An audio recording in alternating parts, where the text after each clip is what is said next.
Welcome everyone. My name is Justin Morris. Today I'll be presenting my individual term project regarding the auto salvage business. Quick introduction. First of all, automotive recycling. It's a global industry. It's not just here in the States or in big countries. It's anywhere that there's automobiles. Anywhere there's a market for automobile parts, there is the auto recycling industry. Quick fun fact to note, it's one of those things you hear referred to in many different words. Some people call it a junkyard, a salvage yard, a wrecking yard. It's got many different words used to describe it. Really depends on geographic location. But they all mean generally the same thing. They all share the same common goal, and that's selling used parts quickly and cheap. I've always been fascinated by salvage yards. There's something kind of eerie and just really just interesting about them. The presence, just the way everything's set up. It's almost like a graveyard for cars. And if you're a car enthusiast, you can really gain an appreciation. And it's a different kind of understanding and different perspective of automobiles. Because you're used to seeing cars driving around and you're driving in them and they're working. When you go out here, you just see nothing but rows of cars that are just decommissioned, wrecked, airbags deployed, and all that stuff. Nonetheless, automobiles obviously been manufactured on a global scale for decades now. Typical automobiles last about 8 to 15 years. So the question is, what happens to these decommissioned vehicles once these vehicles, once a vehicle reaches the end of its life, or if its life ends short, because of a collision or a fire or a flood or something like that? They end up in a salvage yard, and basically all viable parts off the vehicle will be extracted, and then the remaining, what's left of it, is going to be crushed or sold to somebody else, somebody that's interested in it. A couple advantages of the auto salvage industry. They keep the environment clean. If we lived in a world where there was no place for vehicles after they no longer worked, you would have cars piled up in places they shouldn't be. You'd have fluids leaking out. It would just be a hazard. It would be a lot like not having a local dump for trash. Stuff would just pile up, and it wouldn't be good. These vehicles are properly disposed of by these salvage yards. They're disposed of in accordance with EPA regulations. All companies pretty much abide by these. EPA is pretty strict. Especially in today's era, they're pretty strict on this stuff. They'll go out and visit, and they'll field complaints from people that think that they're, not following the regulations properly. Other advantages, people have easy access to the vehicles whenever they need to get parts off of them. And a lot of these salvage yards have what's called U-Pull-It programs, which allow people to basically enter the salvage yard with their own tools and recover whatever parts they need.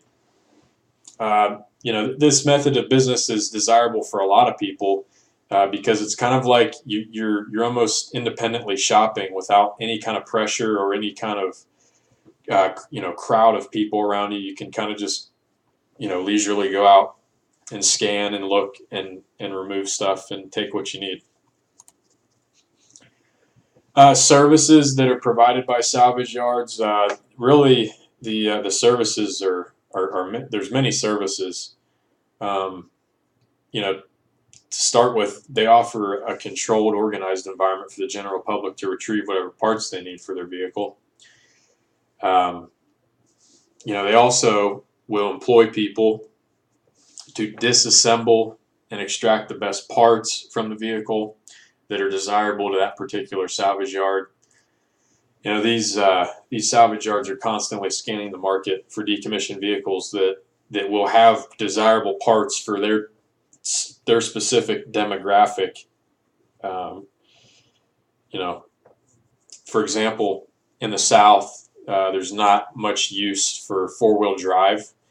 A lot of a lot of places in the South will sell off any kind of wrecked four-wheel drive vehicles to northern located salvage facilities. Just because of terrain and weather and stuff. I visited a few auto salvage places when I lived in Mississippi, when I lived in the South in Texas and stuff, and the layout's pretty similar, but the actual content of their inventory is quite a bit different. So, among other services, they also, besides just selling parts, they offer wheel and tire recycling, exhaust component recycling, battery recycling. Exhaust components, typically catalytic converters. I'll go into that in further detail a little bit later when I talk about profitability. They also provide services to automotive repair shops. A lot of these salvage yards will establish business relationships with repair facilities and dealerships, even parts parts departments in dealerships. And if the business is kind of reciprocal between them, they'll open up a lot of their connections and a lot of their databases to allow access for people to know where to locate parts and get prices. An example of that would be like in an OEM, like a dealership. A lot of cars that are 8 to 10 years plus old, parts are not often available. A lot of times the manufacturer will discontinue parts, and if you have a customer that needs a part and the dealership's in a crunch, they can call one of these salvage yards and they can locate a part quickly for them used. And customers are usually happy with that, because when you have an older vehicle, you're not usually looking to spend a lot of money to repair it, and that can help them out. They also offer business to the steel industry. Obviously, automobiles are about 65% steel in their entirety, and the steel, and this is already manufactured steel, so this steel is very, very useful. It requires less harmful pollutants, and it's a lot cheaper for these steel industries to take these scrap cars and use them for whatever purposes it may be, whether they melt them down and turn them into steel beams or anything that they might need. So basically, the operation of the business, it's pretty simple. They start by buying a wrecked or decommissioned vehicle. It could be from a dealer, it could be from an auction company, it could be from an insurance company, or just an individual off the street that just is looking to get rid of their car. It doesn't run or it's wrecked. And basically, once they receive the vehicle, it undergoes a preparation process in accordance with the EPA and in accordance with their own business practices to drain all the fluids out. I mean, first of all, that's from a legal perspective, that has to be done, but also from an organization's standpoint, you wouldn't want vehicles out in the yard that are full of fluid. That just would create a mess, and it would create a bad situation. After that, the fuel tank, wheels and tires, and the battery are removed. And a lot of these fuel tanks, that's a hot commodity. Fuel tanks go bad. You got an internal check valve and a fuel tank bad. And those are expensive. If you have to replace a fuel tank, if you're having an issue with it, they can be very costly. You can get them used cheap, and these salvage yards pull these out in a heartbeat and sell them off. To continue on the business operation, after the vehicles are all the fluids are drained and the preparation process is complete, they'll allow the vehicle to stay in the yard for people to come and take whatever parts they need out of it. But first, that particular salvage yard, however their business operates, every one of them is kind of a little bit different on their own particular value on certain components of the vehicles. Certain one facility I went to, Cantley's in Columbus, they're real big on engines. They love pulling V8 engines in particular, Chevy and Chrysler small block engines. They love selling those. They could sell those off really good. Dayton Xenia Auto Salvage, they like the engines, but they also really like pulling transmissions and then like radios and interior components. There's a market for pretty much anything, but certain businesses know they can make money on certain things and they'll do that. And then of course the rest of the vehicle, it's put out in the salvage yard for people to come and pick and take things off of it that aren't often purchased. Just interior trim pieces, carpet, glass, just random things like that people go after. How it's organized quickly, there's nothing really spectacular about how it's organized. It's usually a 500, 800 square foot building. There's a counter in the beginning. There's usually a receptionist that fields calls, does price negotiations, engages in price discrepancies, all that stuff. And then beyond that's the entrance to the salvage yard. There's usually the scale where the vehicles are weighed, and then there's usually a garage where there's a smaller scaled weight. There's a smaller sized scale, I guess you could say, for measuring, catalytic converters and exhaust components and stuff like that, wheels, etc. Catalytic converter transactions are very important. They have to be done by an individual who really knows what they're looking at. They also have to be vigilant for people that could possibly be illegally trying to get money off of a catalytic converter.